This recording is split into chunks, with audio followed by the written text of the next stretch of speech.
Our cat's just decided to have a fight Yeah. in the background. This Yeah, of rule. course. They have a lot Anytime of you guys thoughts need, that they. by the way. Oy, hold on. Oh, that was crazy. All right, so we're back for episode 12. This is so exciting. 12. Lots of You first officially times have for this more episode. episodes than Punchboard Cathedral. Do I really? Oh my 'cause I haven't goodness! done it in Plug months. Punchboard Cathedral on Spotify and Instagram. Anyways, Like and this is subscribe. super exciting. This is my first episode with more than two people, so that's like fun. And we're talking about something that it's like a sort of like a deep cut in the cultural zeitgeist right now. I feel like, Oh people yeah, don't yeah. like We're not a really lot of getting people are deep. talking about this. This is obscure. The important thing is to bring awareness to this issue. Yeah. You know, Yeah. and Yeah. if that's all we accomplish, then I think that's great. It's underanalyzed. Yeah. Yeah, absolutely. And so we're going to talk about just the, you guys might not have heard, Donald Trump just secured the presidency election, Trump versus Harris. Trump secured the presidency by winning pivotal battleground states, including Pennsylvania, Michigan, Wisconsin, and Georgia, far surpassing. Including all of them. Yeah, Flipped all of every single, yeah, actually, Gigi Nori destroyed Kamala Harris in the swing states. Senate races, Republicans regained control of the Senate. House is not yet decided, but it is looking like the Republicans are going to win it by around 4 seats. And just to give a little bit of like background context for like the voting in this election, while early voting had super high participation, turnout was actually around 9% lower than the last election. The last Notably, election there was an all-time high, right? So exactly, the last election was an all-time high, but I do think that people were expecting that to continue. yeah. And I lied. 9% was a total lie. It declined by 2.5% from 2020. Right, But that's but a that's about lot 10 when you're in million a votes, country right? of 370 million people. Yeah. And what's really, and Is it 10 million votes? it's something like that, 8 something. We don't know yet because California isn't fully Yeah. counted, and neither are some of the other West Coast states. But Trump's numbers improved a little. Like his popular vote is a little bit higher than it was last time. Yeah. And again, we don't know where Harris is going to end up, but She's something currently about 10 million lower than shy Biden's of 2020. Biden's numbers. Right. Yeah. So I think it's fair to say maybe perhaps, well, we're going to get into this. Maybe we should debate at some point whether it's fair to say this, but that would lead one to believe perhaps Kamala Harris lost this election rather than Donald Trump winning it necessarily. If Trump sort of, maybe that's just one way to think about it. I don't know. Just putting that out there. Just to go over the rest, there was a notable decline in turnout among voters aged of 29. Despite a lot of targeted efforts, black voter turnout did not meet expectations in a lot of the key swing states, and Trump made a lot of gains with Hispanic voters, 13% more than 2020, and he made a lot of gains with the Arab American community in Michigan, which I did talk about on my election episode. I called that, just FYI. Yeah. So- Yeah, and I think her margin in like if she was about 80,000 less than Trump, and if like for example the members of the Uncommitted movement had actually voted for her, Michigan I goes to do think it's worth distinguishing that when we look at the percentages flipping, that doesn't necessarily mean that like individual voters changed their mind. Someone who, an Arab American voter who voted for Biden now voted for Trump. It might mean that, and it also might mean that the voters that Trump had last time showed up again, and the voters that Biden had did not show up for Harris, right? And so it's not necessarily that like all these different groups of people are like turning more towards Trump, although I think to at least some extent they are. I think it's not as big as those percentages make it look like. Yeah. But I do think that's happening as well. Yeah. So sorry, you have more? You have No, more preamble? go. Can we start off with a question for you? Okay. Because you had your pre-election episode, and you and I talk about this stuff all the time, obviously. Yeah. And you called Michigan. And when Michigan looked like it was, And it was a very narrow margin. but Like, when it looked like it was solidly of the swing states, the one that she was most likely to win, you said, I think that she's going to lose Michigan. How did you know? Thank you for noticing. I I talked about this on the episode with my friend Charlie. The way that we described it is we were just like, we don't like the vibes coming out of Michigan right now. But really more what I was referring to was, first off, like I just think like Kamala did not do a good enough job trying to win back the like uncommitted movement. I think that like not including them in the DNC, which was sort of like a last minute decision, was just I think they made like so no effort, silly. right? Like, They yeah. yeah, they like met with the leaders of the uncommitted movement, but that's not enough. And I think that like we talked didn't about even this. really. I mean, it depends who you mean. Sorry, depends what you mean by they. Like the uncommitted movement. You know, they wanted a speaker at the DNC. There were Israeli speakers talking about. Sorry, Bringing back the hostages. bring back the hostages, and then there was like no mention whatsoever of the tens of thousands of people, of Palestinians who have been killed, and couldn't even have a speaker, like couldn't even have someone on stage. The remarks that they wanted to read, which ended up getting read on the steps in front of the convention, were like incredibly anodyne. You know, they were much Yeah. less Just radical than I very would have thought was justified. Vanilla. And yet they wouldn't allow that to happen.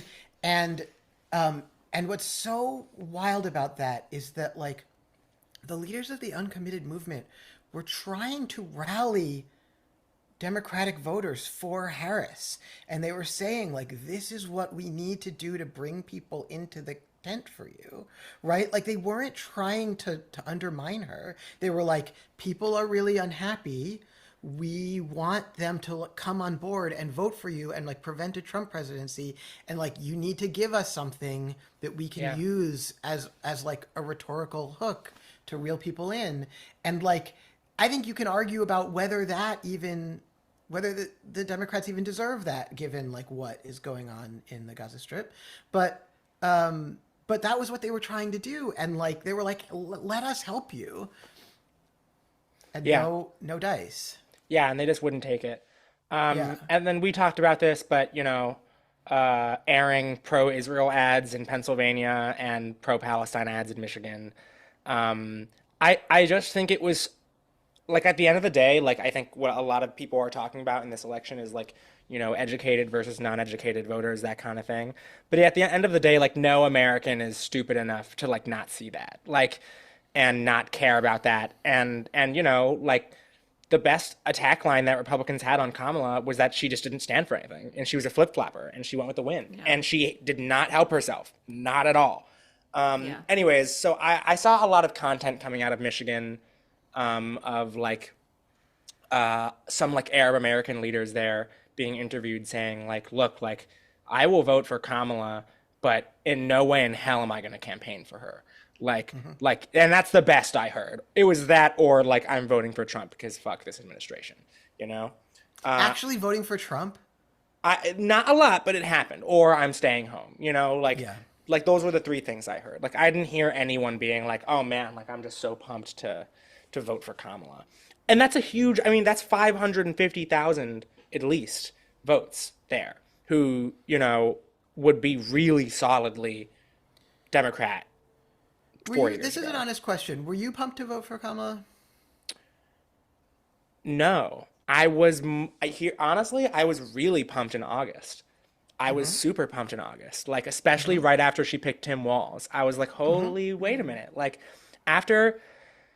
Gosh, she really did not run the campaign in the way that I expected her to, because like I remember talking to you about this. You were like, ah, whatever. She picked Walz, and you know, because I am hopeful and have seen less terrible democratically run campaigns than you have, I was like, no, like perhaps her picking Tim Walz is a sign that she's gonna stick with her progressive beliefs, if that's what you're gonna call them, and that she's sort of saying she wants to run a more progressive campaign, that kind of thing. And I think after she picked, like, I think picking Tim Walz was probably the most progressive thing she did. And after that, it just became a increasingly right wing oriented campaign. She just would not stop talking about Dick Cheney. She just would not stop saying that she was endorsed by Dick Cheney. Wouldn't stop saying it. Well, and I think the problem with Kamala Harris as a candidate is that she has no beliefs. And I think if you were paying attention at all to her primary campaign in 2020, like she tacked left and right and center so many different times She was the in only like person other than sorry. I mean, just in the very short amount of time that she was actually in the campaign, and so she herself, I think, had nothing like grounding to add to the campaign, and then they couldn't, or she wouldn't, or something, distance themselves from Biden at all, who's incredibly unpopular. And so what they offered to a voting public who really like they're like whatever the policies are that people want, they want change. She's like, well, we're gonna like keep it the same but move forward. And like I just kept thinking, so we've been rewatching Veep as Which like we shouldn't as this be doing. which is very depressing but also very funny. But during one of the seasons, the main character Selena Meyer, her campaign slogan is change with continuity. Like that's exactly what she was like. It's like exactly a prediction of what this presidential election offered to voters. And it was like, you want change, you get nothing. Yeah. There was this moment in 2020. It was one of the early. There were a million Democratic candidate debates and a million Democratic candidates. And during one of the early debates, they said, "Who on this stage supports?" Was this 20? Yeah, it was who on the stage support. It was 2020. Who on the stage would support 2020. Medicare for all? Medicare for all. Because she didn't Well, vote. no, She didn't run. she and Bernie raised their hands. Oh, yeah, And then like people were like, "See, we told you Kamala was a real progressive. She supports Medicare for all." Blah blah blah. And the next day, she took it back. She was This like, is what "I I'm didn't saying. understand She the has no- question. she- like it was not a vague question." Sorry, yeah. No, this is what I'm saying. She has no beliefs. Like she doesn't. She's just trying to like triangulate what she thinks people want. And then this news story came out after her campaign imploded, before there were any primaries, and one of the things that had gone wrong, so whenever a campaign implodes, all of the like people working on that campaign go immediately run to the press and like basically say it wasn't my fault. Here's what everyone else did wrong. And one of the like conflicts was that they were inside her circle of aides. They were trying to find a position on healthcare to like distinguish her in the field, not like what she believed or what she thought would work or what she thought was moral or would keep people alive, but like, how do I brand myself so that I stand out from the crowd? Yeah. Right. And that was like, that really has stuck with me of like, that is what this person is. And I was like dying this whole time to be proven wrong. And the thing with the pro-Israel ads in Pennsylvania and the pro-ceasefire ads in Michigan was just like that last little bit of confirmation that like there is nothing, there is no core here. Like we're talking about, this isn't like an issue that you could see both sides of and that you need to find a moderate common ground on. Like we're talking about a genocide, like we're talking about just like untold suffering and death and cruelty and horror. And like, if you can't have a clear position on that, what do you have a clear position on? I completely agree. Were you gonna say something? Well, I was gonna say I think that what she likely struggled with is that the base of the party, I think on this issue specifically, is kind of sharply at odds with the establishment of the party. And so the establishment of the party is, I think broadly pro-Israel, does not, it maybe would at this point support some kind of ceasefire, but just doesn't really want anything to change and is sort of fine with the state of affairs. Whereas the base, which is really like, that's who she had to turn out and convince and all of those things, like, I don't think that's where the base is.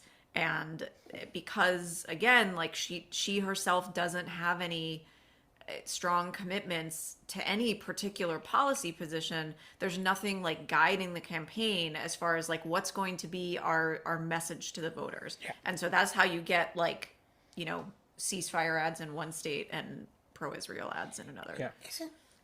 Look, no one wants to be saddled with that issue. I don't know that there was a winning way to handle it, because obviously, like, Jewish folk and Arab Americans are both like major players in the Democratic tent, and Jewish folk have more power, obviously, right? That's how we like end up where we are now, and like they're just more. We're more. I don't know. I don't want to say we, but are more entrenched, have more fundraising. Yeah, and more donors for sure. Right. And so I don't know that there's a good way to handle it. But wasn't there, I mean, and didn't Trump ultimately do this? I mean, he said all sorts of horrific things about like Israel should finish the job, just like, you know, horrifying. And also towards the end he was saying like, I'm going to end this war. And Yeah. wasn't that a position she could have taken without being specific? Couldn't she have said like, we're going to bring the hostages home. We are going to end this war. Like, this has gone on too long. There have been too many losses on all sides. This has to end. Like, I think she could have said that. That would have been a meaningful break from Biden, and everyone could have read into it Whatever what they they wanted wanted to. to, yeah. Instead, what is the most memorable thing that you think that she said about this conflict? Because I know what it is for me. Memorable in terms of like the best thing she said, or what I take from what she says. Like, what like is her any- position on this anything conflict? that she The said thing that I was- remember her saying all the time was like, we have to bring the hostages home. And then I think the final message she ended on, which I remember, is and give the Palestinian people a right to self-determination, dignity, and land. That's mean, great. I never heard yeah, that even.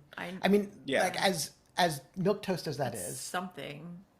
for me, it's I'm speaking, Oh yeah, that was bad. That was so bad. and it wasn't just once, right? She sort of like the second time it happened, she did better, but then she like went back to I'm speaking. It's like, okay, I understand that you don't want to be heckled. Like, that sucks, but people are really upset about this issue with good reason. You've got to have something better to say than like, excuse me, nobody raised their hands, right? Like, that is Yeah. just not. It's like, are you trying to win or not? Yeah, you're not gonna like this take, but that is one thing Obama was always good at, because he got a lot of hecklers, and great at it. every single time he was heckled and people started booing, he'd be like, no, no, no, don't boo, like these people, Yeah. like, and he was so damn good at that. You know, an incredible once in a generation political talent, you know, like whatever you can now say about Obama, knowing the kind of president he was, just, you know, you don't get that kind of facility with dealing with crowds in every candidate. Well, but not just crowds. He didn't ever seem, well, this changed actually in 2012. This is a thing that like really he got worse at in his second election, was like he all of a sudden seemed like annoyed. Do you remember that first debate he had against Romney and he did really badly and it seemed like he didn't want to be there? And like everyone's talking about how he seemed like annoyed by all the questions. That is how Harris seemed to me every time a reporter asked her anything. It was Yeah. like every question she seemed like threatened by it and like put out and like, why are you asking me this? And it's like, this is the gig. Like, what? And same thing, like he didn't seem threatened when people heckled him. He wasn't like, I'm worried that I'm not going to be able to make my case because some 19-year-olds are mad at me in the audience. Like, he was calm and he was like, yep, let's hear what they have to say, and then he would respond to it. And it was like, regardless of how you answer, even if she had given an answer that I hated, which she surely would have, like, just having the confidence of being like, I would like to run the world.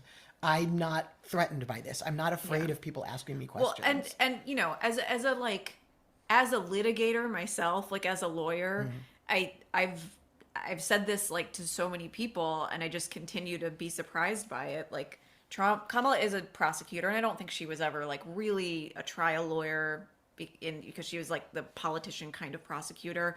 But Obama was so much better at those things. And like that's one of the skills that you need to have as a lawyer is to be able to, anticipate and respond to things that happen in the moment. And the fact that she just completely ate shit every single time she was asked an off the cuff question. She did. I mean, she's so bad at it. She was so like, well, and it seemed like she'd never thought about it before, like on The Yeah, View. like Like how, what would you do differently than people Biden? practice these things. Like that, her team will, I'm sure, like for the debate and for interviews or whatever, they like practice. Like, hey, they're going to ask you these kinds of questions. So how is she sitting there with all of the millions of dollars her campaign threw at this? And Yeah. still looking like she hasn't studied for the test. Like, what is that? Yeah. Absolutely. It's And, baffling. and for the record, the campaign actually raised over $1 billion. It was the most financially lucrative campaign in history of American politics. Yeah, and to like the To lose Trump badly. campaign raised like a third of that, right? Yeah. Like that's they I've seen that she spent 118 million. Am I way off? And that Trump Yeah. spent 36 million. On what? Like No. that sounds like on something specific. Campaign committees, national. I did Yeah. hear that. The Like, New York near- Times, over- October yeah. 15th, 2024, Harris has raised $1 billion. Can she get Yeah. donors to give more? That is the headline. And I get okay. so No. yeah. Go ahead. Well, I right. just get so angry thinking about like her campaign constantly texting my mom for money. Like Yeah. my mom who is retired, who is on a fixed income, who like doesn't have and not just like my mom, but like all of our moms, like all of our Well, grandparents. me too. I got Us so too. many freaking. Me. But I Yeah. just delete them. Yeah. For me, it's just an annoyance. But like my mom is like, I will do everything I can to help Kamala win. And it's like what you're doing is helping Kamala hire people who send you text messages that ask you for more money that pay their salaries. Like you're paying for consultants. You're not paying for Kamala to win. I don't know. It's like to like drain so much money out of people, out of like loyalists, and then just like have nothing to show for it feels very bad. Makes Yeah. me very angry. I agree. And I think a big we were talking about before, like the Israel-Palestine issue and how she played it, and it's like it's sort of her playing to the more elitist wing of the party, and I think a big I think that a lot of people are talking about because we can all agree that Democrats are freaking out. They're all like, okay, like what's wrong? They're doing a postmortem, what we're doing right now. And I think that like what a lot of people are pointing out is that Kamala sort of, or what I would point out actually, let me say, is that Kamala ran a campaign aimed at the people who would most likely give her campaign money. Yeah, the people who can give her $1 billion. Exactly. But what I would say is that those people who can afford that, and the vast majority of voters have probably never been so far off from each other, especially on the Democratic side of the And coalition. that's a very like if you're going to people who have a lot of money, that's a very small portion of the population. Like they're only going to give you so many votes. They can give you as much money as you want. They could have given her $2 billion, and she still would have lost this campaign. And so I was looking at the exit polls, and look, we just saw from the other polls that they're not that reliable, right? Yeah. So all with a grain of salt. But according to the exit polls, the only economic category that she increased her vote share over Biden's with is people making $100,000 or more a year, right? Shocker. Yeah, and lost vote share with everybody else. And that was exactly who she was going after. But the thing is, she increased her vote share by like a couple points. But like most of those people are still gonna vote for their economic interests. Yeah. They're gonna vote for Trump even if they fucking hate him, which they do, right? But they're still like, but he cut my taxes. You think you're gonna, yeah, I don't know. And I think what this says to me is I think what do you think was like the pitch of the Harris campaign? Like in voting for Harris, you are voting for. What are we gonna get if we get Harris? Okay. What I would say she ran her campaign on was abortion, immigration, like Talk about abortion a lot. she talked about abortion a lot. Okay. I think she was I really, wasn't paying. I think she was really hoping that the like 2022 Roe v. Wade wave Yeah. was I gonna think that's a carry, and I think she did better with women or white women than she did in the past. Not better enough, not as much as the polls were saying she might do. But I think what her campaign should have seen, and I don't know how they didn't see this. Every single crosstab poll, every single top issue poll, economy number one, abortion or immigration number two, and she just didn't. She literally said on The View, how would you change your policy platform from Biden? I wouldn't change a single thing I did. What? And on abortion, 4 states that went for Trump passed protections for abortion access into their ballot initiatives, either into their constitution or into state law. And if you count Florida, where it failed, but it failed because it needed 60% of the vote and it only got 57, that's 5. Right? And Florida, Florida an incredibly conservative state at this point. Plus hugely 13. further to the right. Yeah. But 57% to pass the amendment. And that's with what's his guts campaigning against it nonstop. DeSantis. Yeah. It's good. You got to give it. It's good. It's so good. And so I think the problem with this Supreme Court abortion argument is that the Democrats are in power and this happened on their watch. And if they were going to do something about it, why didn't they? And then of course Democratic partisans are going to say well, what can they do? They don't have the House, blah, blah, blah. Okay. But then you don't have an argument there. If your argument is we're going to be really mad that we can't do anything about what the courts are doing to abortion access, that is not a good pitch to get the job. And what people did was go, we can solve this problem ourselves. We don't need you. Yeah, absolutely. And that's really evident from how split the tickets were between those abortion amendments and abortion access amendments and the votes. Yeah, and also just to throw this out there, which no Kamala supporter is probably going to be willing to say, the Democrats passed Biden. However he will be remembered, passed, I would say, 2 incredibly sprawling bills, which you really don't see too often. There was the Infrastructure Act, and there was also the American Rescue Plan, which was about post-pandemic. They passed this through reconciliation, right? Because Democrats had a 50-50 split. And so through reconciliation, they are able to basically pass whatever the hell they want. They didn't pass any abortion protections through that. They chose to do infrastructure. They chose to do pandemic relief funds, and that's all great. But that is the opportunity, and you might even get some conservative Republicans from blue states on that, maybe even states like Kansas, which and even if you lose, at least people see you trying. Exactly. At least try, and then you get to put the blame on Republicans. And this is the thing that Trump knew to do. He knew not to talk about abortion, and he didn't really talk about it. Right. Yeah. Again, tough spot to be in when you're the incumbent candidate and things are bad and not be able to run against the administration that you were a part of, right? That is difficult. It's difficult, but yeah. I mean, yes, it is difficult, but it's also you have to be able to grab the bull by the horns, man. He is just by any measure an incredibly unpopular president at this point. And I think you could have either just gone full, I'm just going to completely break with this administration, and I know that I'm the vice president, but I have to win this election. Or you could have done it in a more diplomatic way and said, here are some specific things that I would have done differently or that I would have pushed farther on. But I don't know, the guy's 83, 84 years old. He's gonna be not with us in not very long. He's not gonna be the president anymore.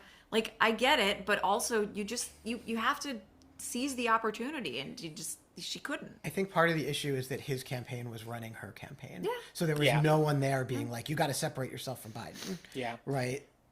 To me, just to sum up this Kamala Harris's campaign argument, she was describing, in the same way that Joe Biden did in 2020, this as the most important election of our lifetimes. This Yeah, is so- going to be it. This is everything. Democracy is on the ballot. America could turn to fascism. And it felt like she was running a campaign in 2008. Yep. So this is, I mean, it felt like she was running exactly Hillary Clinton's campaign all over again. The entire time to me, I was like, I just am watching the Clinton campaign again. Except it didn't even have I'm with her. It had I'm speaking, right? Like it didn't even have like some kind of like memorable galvanizing. Well, and at least what you can say about "I'm with her" is that is an inclusive phrase. It's like we are all Right. with her. It should have been whereas she's with "I'm me, speaking" is but like yes. So this is what I think, Isaac, is the answer to the question of like, what are you voting for when you're voting for Harris? I think it's like you're voting for rule of law, you're voting for norms, you're voting for like everything to quiet down and like the and you're voting against Trump. right. But I'm saying like the positive case for her, which is the sort of the same thing, is like you're voting for the sanctity of our democracy and our institutions, and I'm sorry, like as sacred as we all believe that is, it turns out if you look at the crosstabs on the exit polling, that voting for an abstract concept is an economic luxury. And so people over 100K did it. They were like, yeah, you know what? This guy, he tried to overthrow an election. Because remember, he hadn't tried to overthrow an election yet. When the numbers were comparing these two in 2020, right? Like he should theoretically, people should hate him much more now, and they didn't because and this is like to me, I maybe am like a little too. I personally found it very unpleasant to vote for Harris Walls. I did it, but I didn't like it because they stand for a lot of things that I think are really loathsome. I think that the immigration policy that they've adopted from Trump is horrific and cruel and sadistic. I think that obviously like what's going on in Gaza, I think is like horrifying to me on a daily basis. And to have to like, while I understand like you're voting strategically, you're voting for your opponent over the next 4 years. I get all of that. It still feels bad to like put your name on that. But okay, did it. But like I think ultimately what this election, so what I'm saying is that like seeing that her running to the right on all of these issues or like being a centrist and trotting out Dick Cheney, who I think is one of the most loathsome people, like if anyone should be dead for their crimes, it is Dick Cheney. Like trotting him out and touting his endorsement, like to see all that not work is like a little bit comforting to me. I'm like, okay, well, I don't want that to be a winning strategy for Democrats, even though like I don't want them to have lost either. But I don't really think that's what got them. I don't really think like the problem was they didn't run a progressive enough campaign. I kind of wish that were the problem. But I don't really think it is. I think that, people are talking a lot about Grover Cleveland, right? Because he was the last time that someone had won the presidency, lost it, and then won it again. But the other thing that happened, so then he lost again to McKinley, and that was the last time we had the presidency change hands every election 3 times in a row. Actually, 4 times in a row then, but we've had it 3 now, and that was the last time that happened. 128 years ago. Wow. And so this is like, incumbency is supposed to win you elections. And the fact that the incumbent party has lost 3 times in a row hasn't happened in over 100 years. Like, it's wild. And what that says to me is that like people are just really, really unhappy. And I think that everything people are unhappy about is going to get worse under Trump. Certainly if he does anything he's saying he's going to do, right? Well, except for rich people, Right. But I mean, tariffs are going to hurt everybody. Inflation's kind of bad for rich people too, because their investments become worth less money. Mm-hmm. So like if he really does tariffs, let's get it totally exacerbate inflation. If he really does mass deportation, in addition to the obvious like main problem, which is that it is a moral horror, that is also going to horribly exacerbate inflation. It's really going to exacerbate the cost of housing, because who's going to build houses? And the cost of groceries, like cost of who's groceries, going to harvest our everything. Yeah. And so like everything that people are upset about is going to get worse. And I have a feeling that like unless someone comes up with like a solution to any of those problems, which no one has any interest in doing, right? Because people are profiting off of them. We're gonna just like they're gonna keep just like tossing out the last party every 4 years. You know, it's like it's really bizarre. It is a historical anomaly that should happen, and but I think that everything is getting worse. Not just it's not the Republicans want to blame culture and they want to say like, well, all these immigrants are coming in and they're ruining, gosh, the blood of our nation and like they're changing the culture of America and blah blah blah blah, or like these feminists are like or these woke people.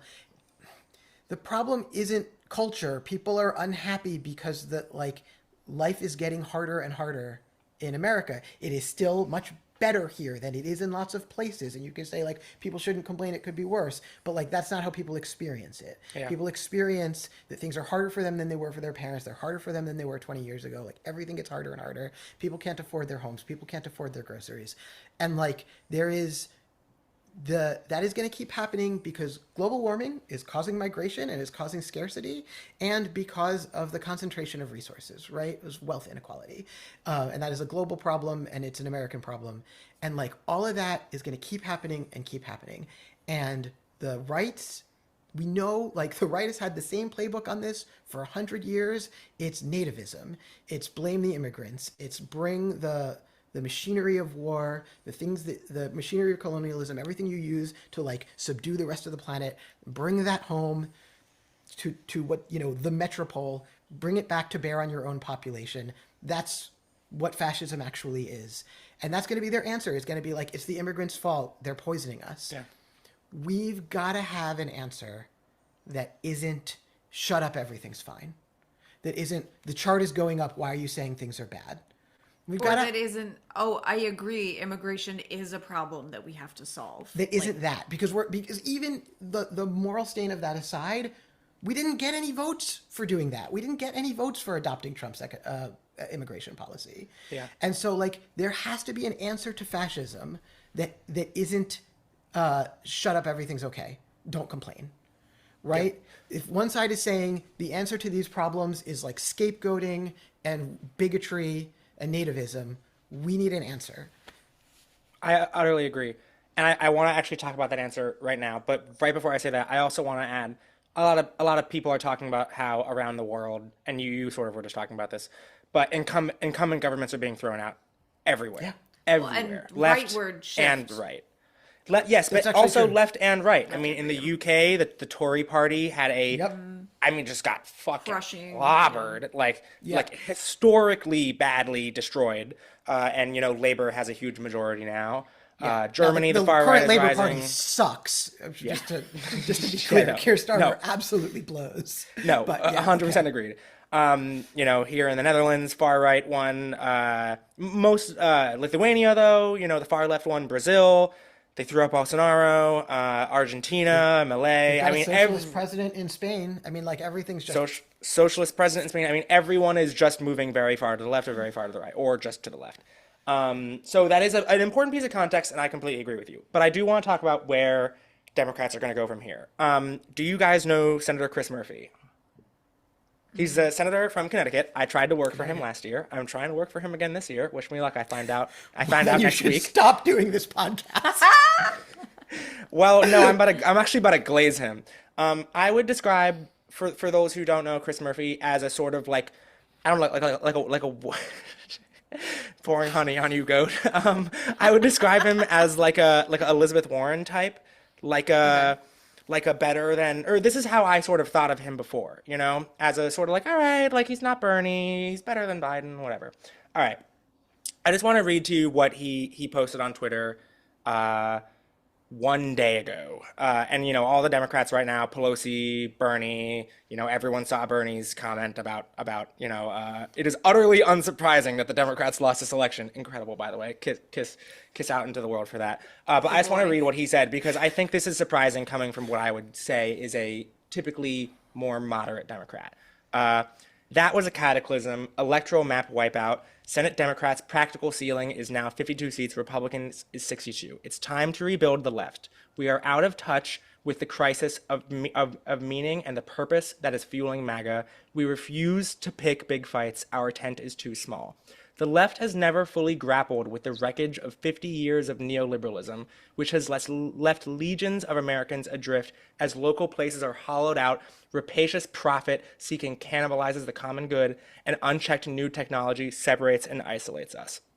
He basically just goes on to say, to just really, really go very hard against neoliberalism.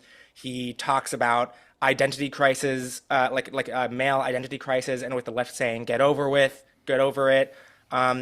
Talks about how economic elites have profited off of neoliberalism, and he says at the very end, real economic populism should be our tentpole.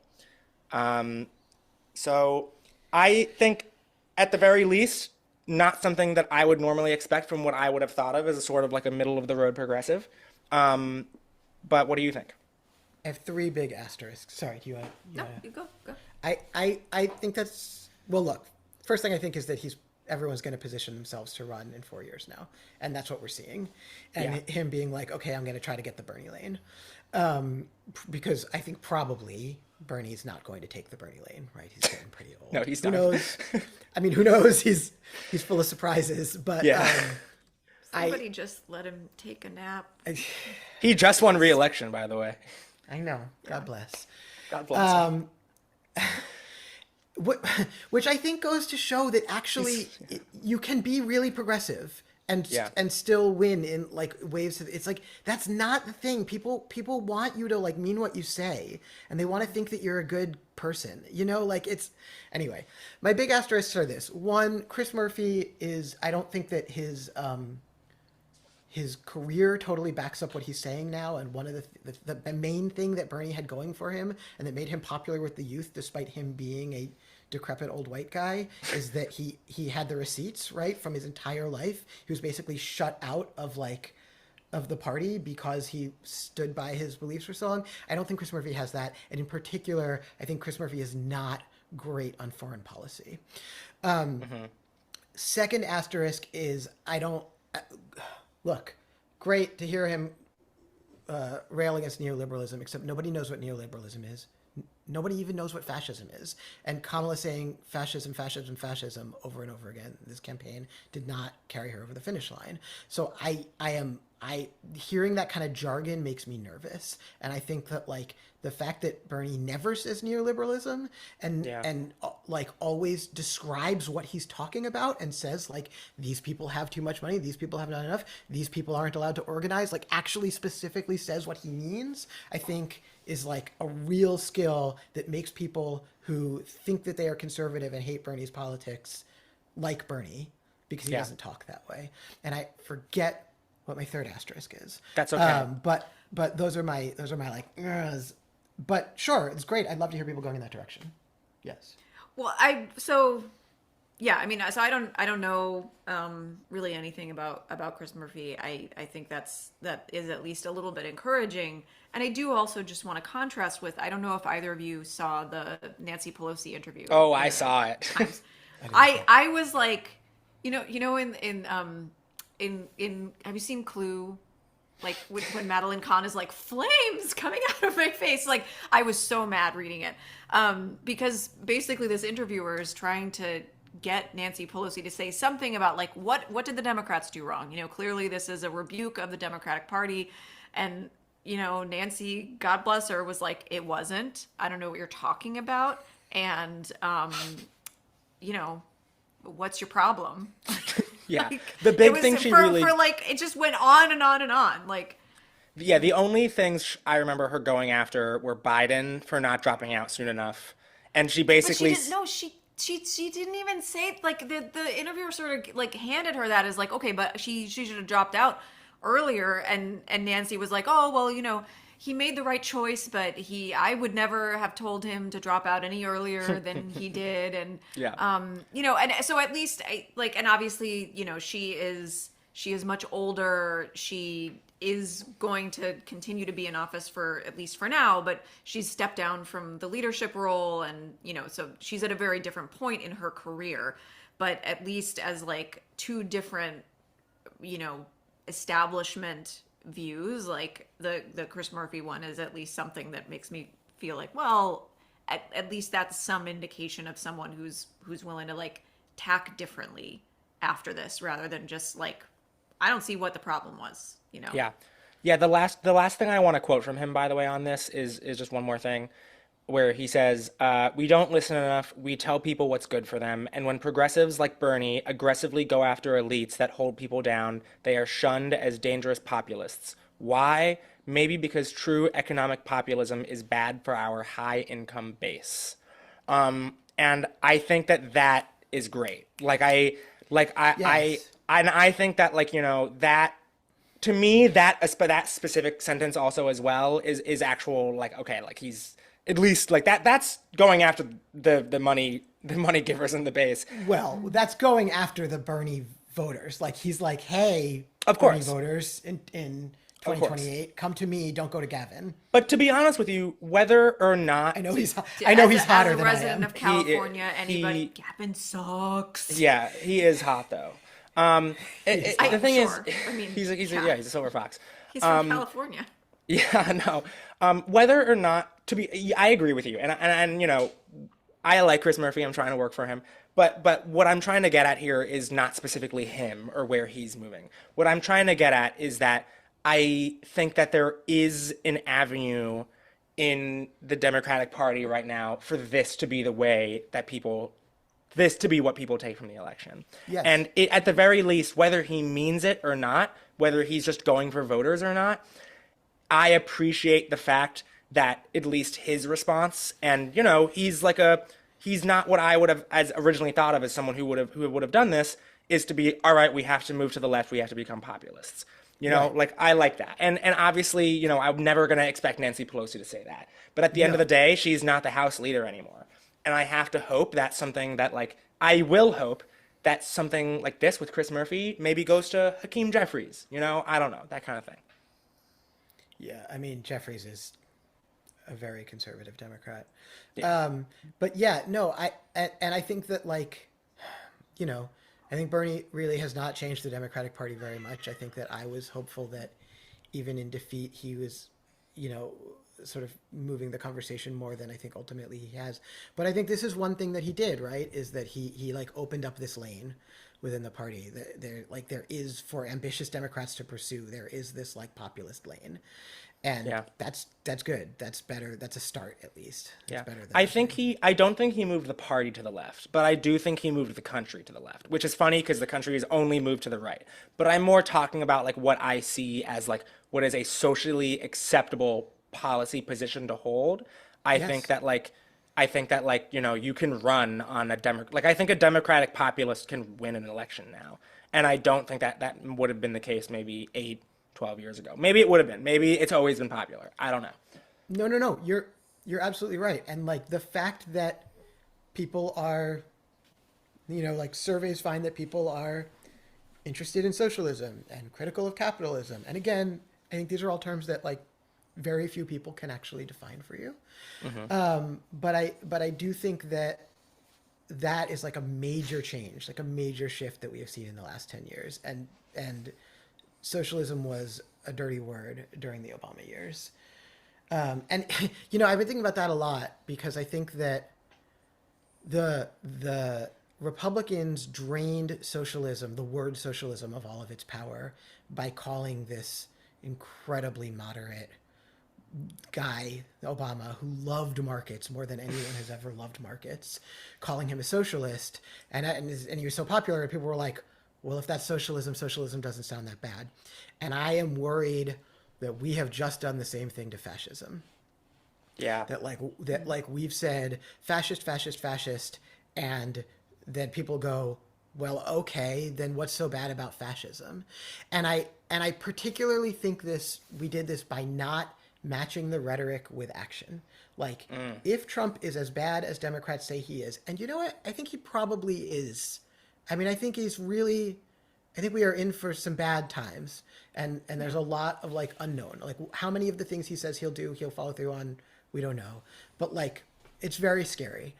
And if he really is, and if like January 6th was the horror everybody said it was, then why has he been sitting at Florida Versailles for the last 4 years instead of in jail awaiting trial? Like, what is going on? If democracy is sacred, and this is really like this is our national religion, and this is the thing that we believe in, and it cannot be defaced and it cannot be defiled, then why have the consequences for trying to overturn an election violently been nothing? Like, it's been 4 years. And I think what that says to people is like, oh, you're just being shrill. This isn't that big a deal. You don't actually believe what you're saying. Because if this was really that bad a thing to do, and if this isn't just sort of like working the refs in soccer and all part of the game, like I think we've told people that it is and that it's okay to do. Because if it weren't, then like he shouldn't have been sitting at Mar-a-Lago for the last 4 years. Right? Yeah. There's like those things don't compute with one another. You can't say this is an unspeakable crime and have this guy just like living in luxury the entire time. Yeah, and then even further, if this man is as bad as you say, then you better run a damn good campaign. Then you better be bold. This is like just to go back to the like her campaign was anything but bold, anything but bold. Yeah. I think I understand the desire to not want to piss off. I would say she ran a campaign of trying to piss off as little amount of people as possible. But at the end of the day, you're going to have to piss people off. Trump pisses so many people off. So many people loathe Trump, but he won an election. And so it proves that at the end of the day, if 2 elections, he'd argue 3. And so at the end of the day, be bold. Be bold. Be this future-looking, future-forward and person also that you don't claim to be. Anything. Don't spend all of your time talking about him. You know, like offer people something again that you are going to do. That's not just get this guy out of office. And like he's not even office at this time. Like he's not the incumbent. Yeah, you can't run against someone who's not the incumbent. Absolutely not. Like you can't. That can't be the crux of your campaign. Yeah, and this is again what I mean about it being the 2016 playbook all over again. You know, like just Dangerous Donald. like just running against him, trying to not alienate anyone, not having a position. So there's a great episode of This American Life that just came out yesterday about the election, and they talk to a Floridian of Puerto Rican descent who organizes for Trump, and about like how what he had to do after the joke, right? The joke about Puerto Rico being an island of garbage in the ocean, and about like how that made his job harder. But like they have him speaking to all these Puerto Rican voters, and they were all mad about the joke, and they were all like, "Yeah, I'm gonna vote for Trump anyway." And this is the thing, you can piss people off.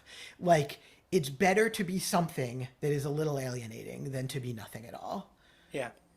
You know, and I want to temper that with saying that like people are doing a lot of like, oh, Latino men and black men, like they didn't show up for Harris the way that they were supposed to or whatever, and that really makes me uncomfortable. I'm not into that, and I'm particularly not into it because like white women voted almost exactly the same way as Latino men did, right? Yeah. And those are both demographics that like the common wisdom would say like shouldn't like Trump and should like Harris or whatever, and they voted exactly the same way.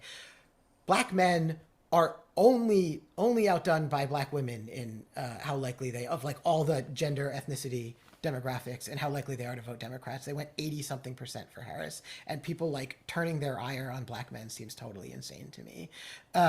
It's like this weird idea that if you belong to one of these groups, the Democrats are owed your vote. And they can't fail you, they can only be failed. Like you can fail them by failing to give them the vote that is rightfully theirs.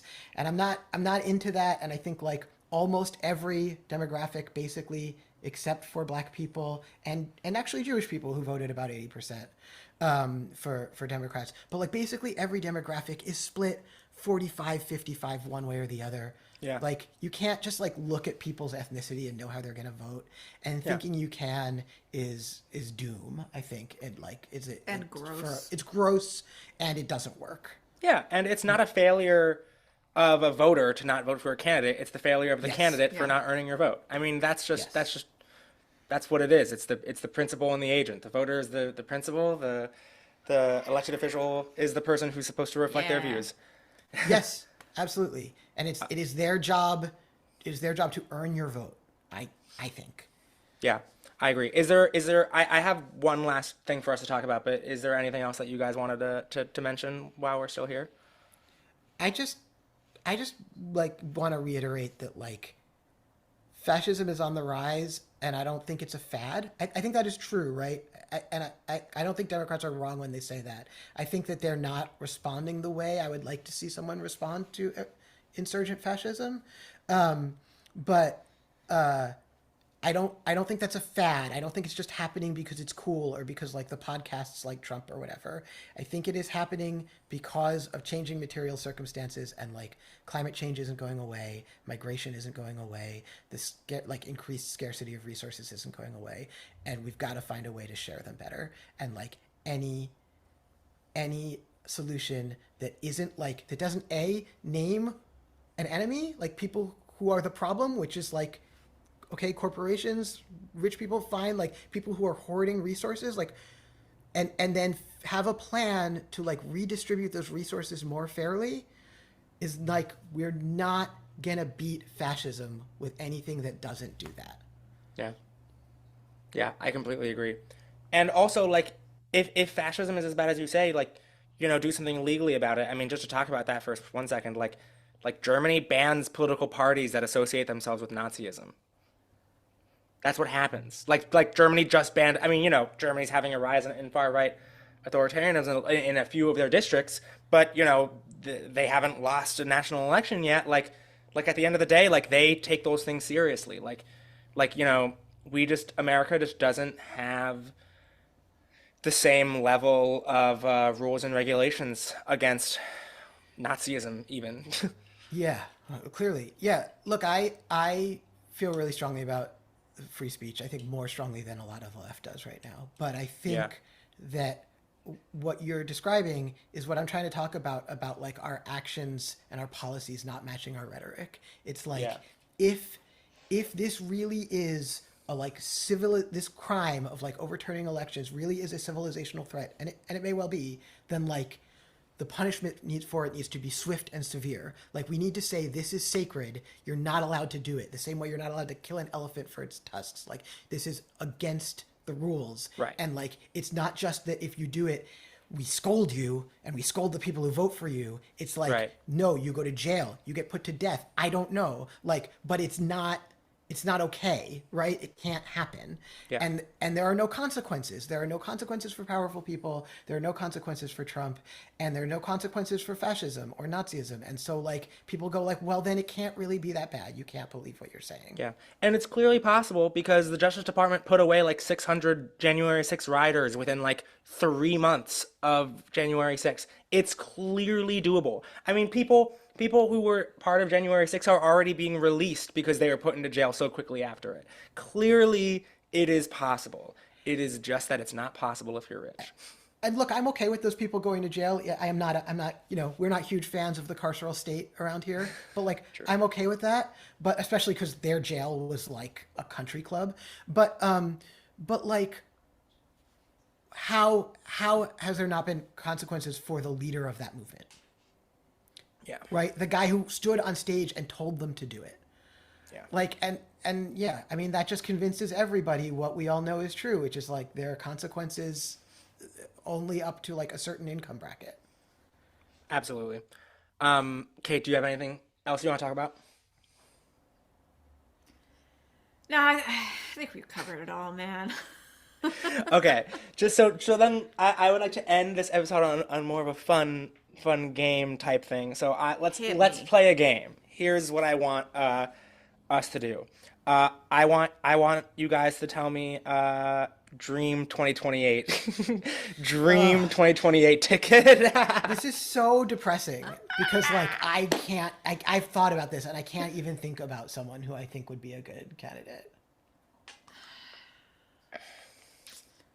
Who's yours? You're not gonna like it. You're not gonna like it. I'm not. No. You're not gonna like it. No, it's you're not not. gruesome, Gavin. It's not gruesome, Gavin. Here's the thing about Okay. Gavin. Obviously, he's getting a lot of attention right now, and I do love he's the hot. American. I know, and I love the American Psycho memes. Like I love that Democrats are saying he's But just he like a is a fucking. psycho. No, I know. Like that's what they're saying. That's what they're People are saying. like, Like but he's our psycho. he's getting the like brat treatment on TikTok right now because they're like there's only one thing Newsom hates more than homeless people, Republicans. Like he's a fucking psycho, like that kind of thing. And you want to know what? That's damn funny. And I think it's like kind of cool to like have that like a little American Psycho thing. So here's the thing I'll say about Gavin Newsom. If the person who is running in 2028 is going, by the way, assuming that there is a fair and free election in 2028, which I do think is an assumption in and of itself.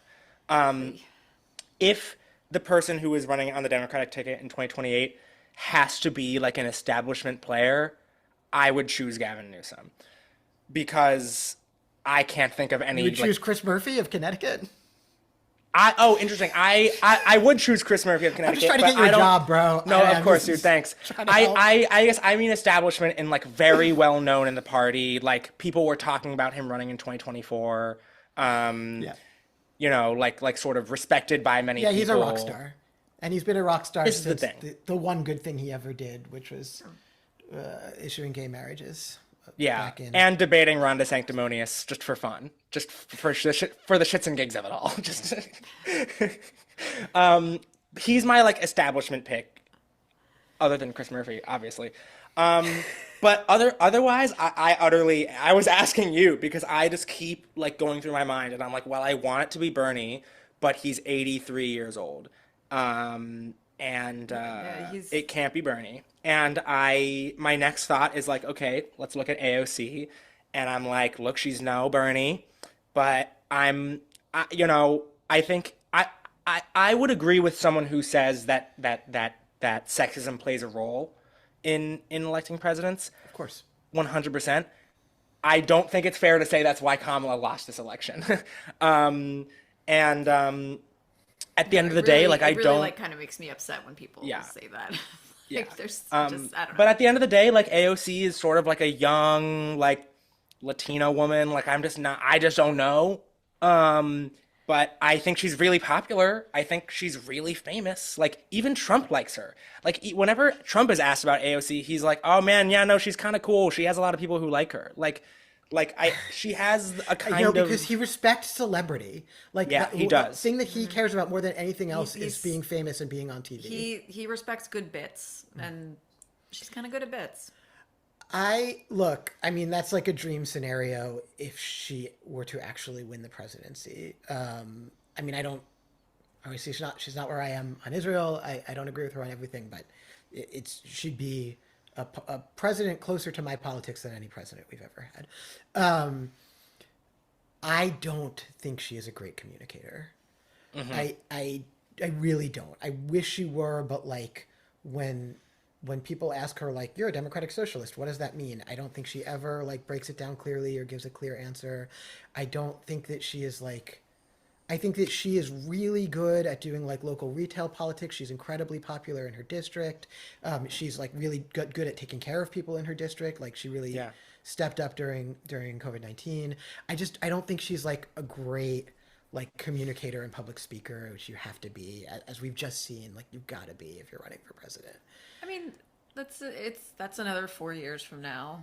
Yeah, maybe. You know, and I think she has gotten better at all of those things since she got into office in 2016 or whenever that was. Okay, but hear me out. And she's maybe the only candidate who can match Gavin for hotness. Yeah. Yeah. But what about a Harris Clinton ticket? I'm just chilling in Cedar Rapids.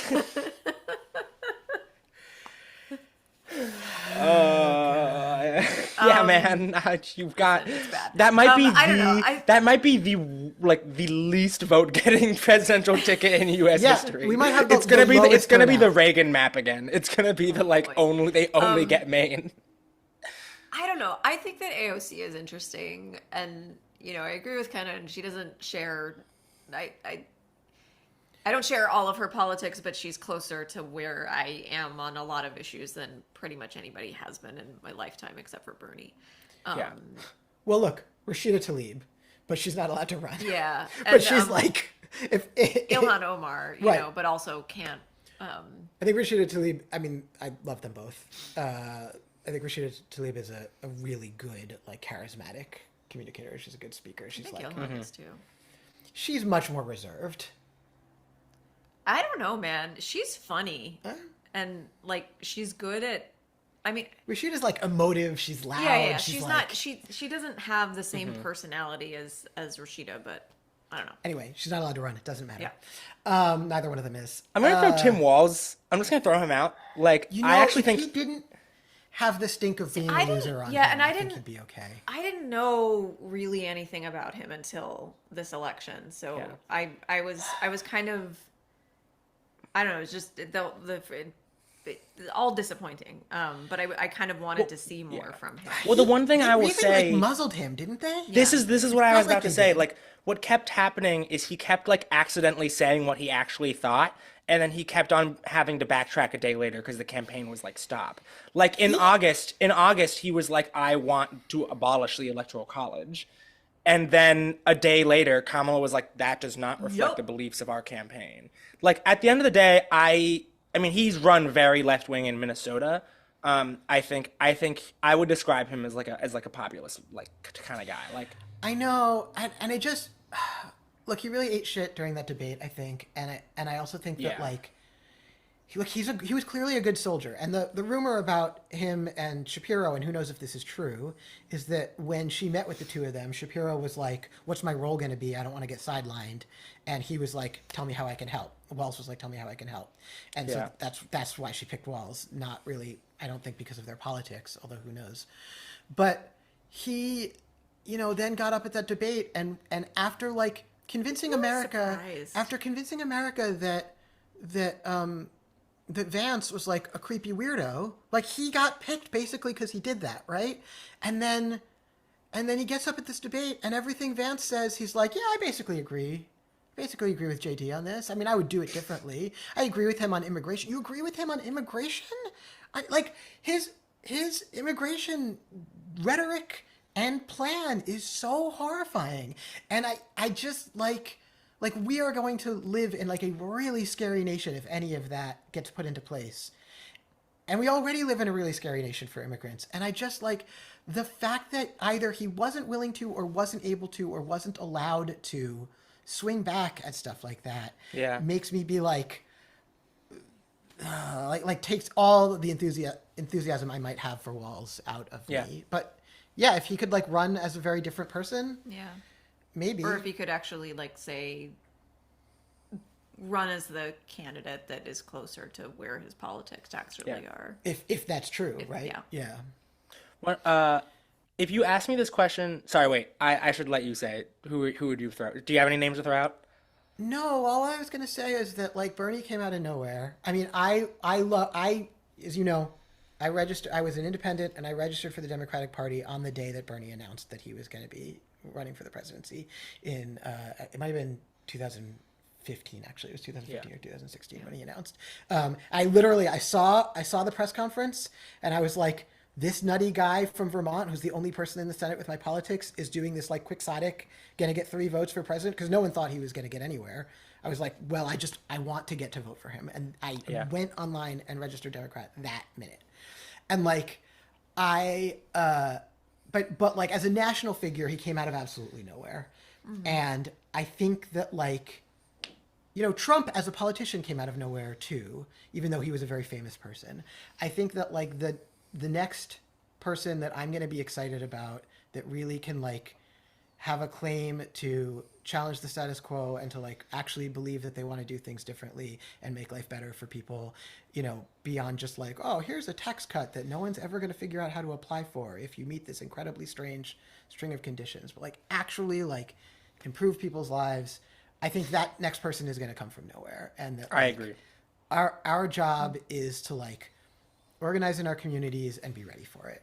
You know, like join the DSA or join, if that's not your jam, like join whatever your, you know, whatever group like represents you, and like be ready to go when the next thing happens.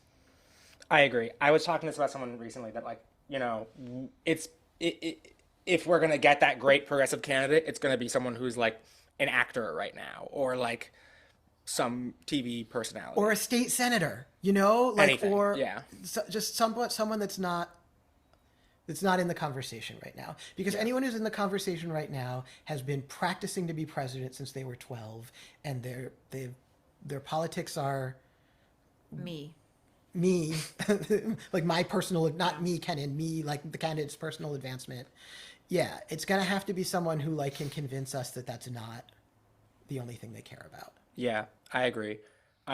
If you asked me this question of who do I want, who's gonna be the like economic populist that Democrats need, like if you ask me this question if you asked me this question before October 7th of 2020, God, 2023, I would have said John Fetterman.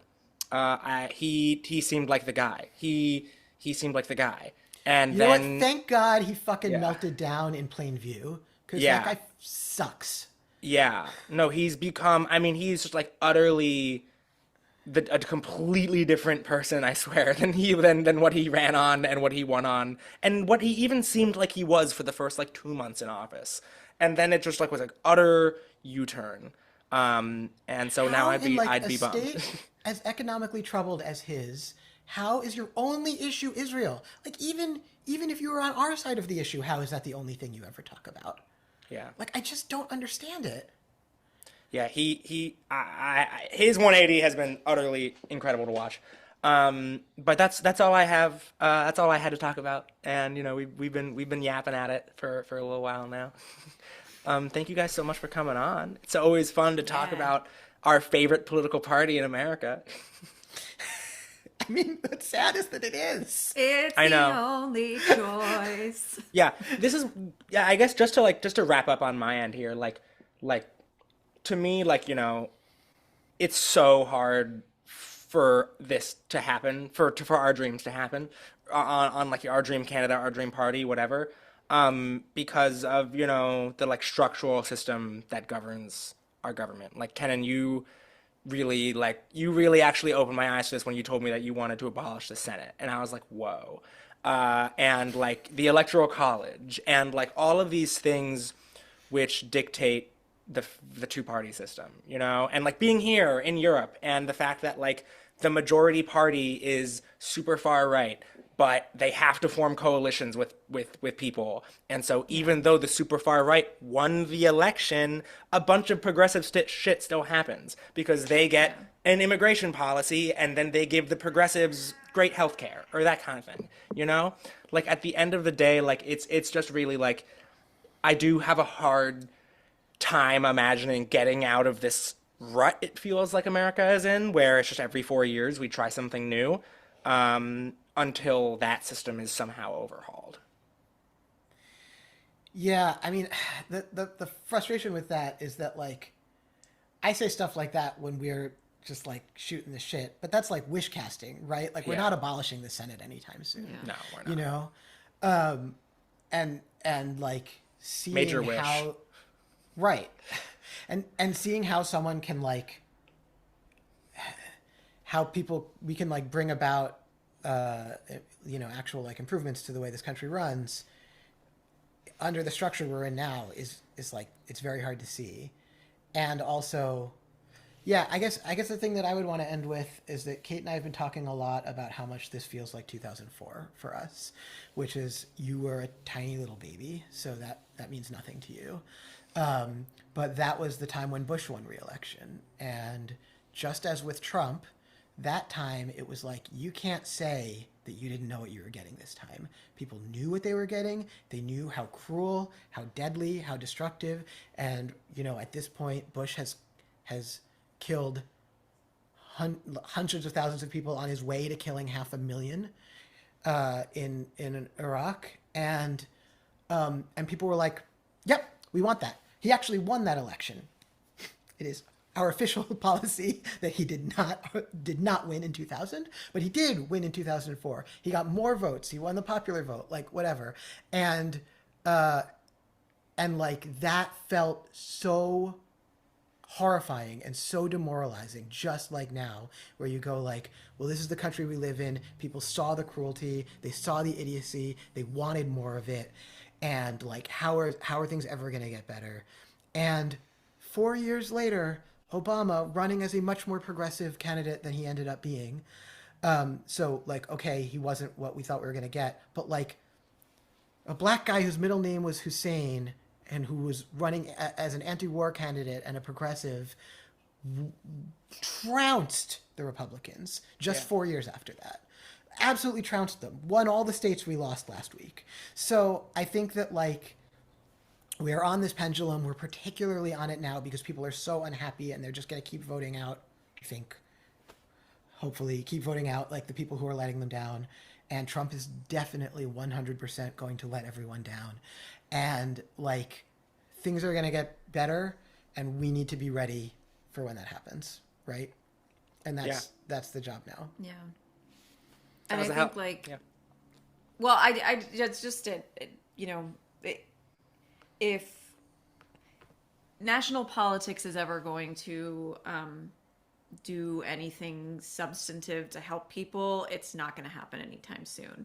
And so what I can do, which I have control over, is like, you know, vote in local elections, get involved in local political groups, do things that, you know, at least have a chance of affecting some kind of change in your local environment, because that stuff might eventually trickle up, you know. Yeah, and as one thing that Gavin is right about that he's doing right now is that like states and municipalities, town governments are going to be like people's safety nets against the cruelty of the Trump administration. And so like now is the time to build locally. Absolutely. Yeah, and he's been talking a lot about like building the opposition and that kind of thing. And I think he's definitely doing that well. Well, guys, thank you so much for coming on. And I like the slightly positive ending of like, you know, gotta be ready, that kind of thing. And also like shit was so bad in 2004 and then we get Obama. However you feel about him, he's sort of like a hopeful, I mean, he's a eagle in the sky of the Democratic Party. I keep seeing all these like incredible memes on Twitter of like, you know, when Trump abolishes the 22nd Amendment and runs for his third term in 2028, like, and then Obama comes back, like that kind of thing. For the record, I think Obama would win pretty decisively. I think Obama is so popular. Obama is so popular, but God, he sucks every time he shows up now. And I don't mean that I personally dislike him, which I do. I mean that he gets up on stage for Kamala and scolds all of her black male voters. That was crazy. What on earth? What? That was wild. Yeah, but he's still a great orator though. Like I think the stuff that he says is a little silly sometimes, but he still commands a room like really no one else other than Trump, honestly. Yeah, incredibly talented. Yeah, he's great. All right, whatever you think about him. All right, well, thank you guys so much for coming on, and this was great. And I guess I have to get ready for that AI episode now. It's coming. It's coming. Thank you guys so much for coming on. More of us getting mad about stuff we can't fix. Bro, we just won't ever stop. This was awesome. All right. Love you. Cool.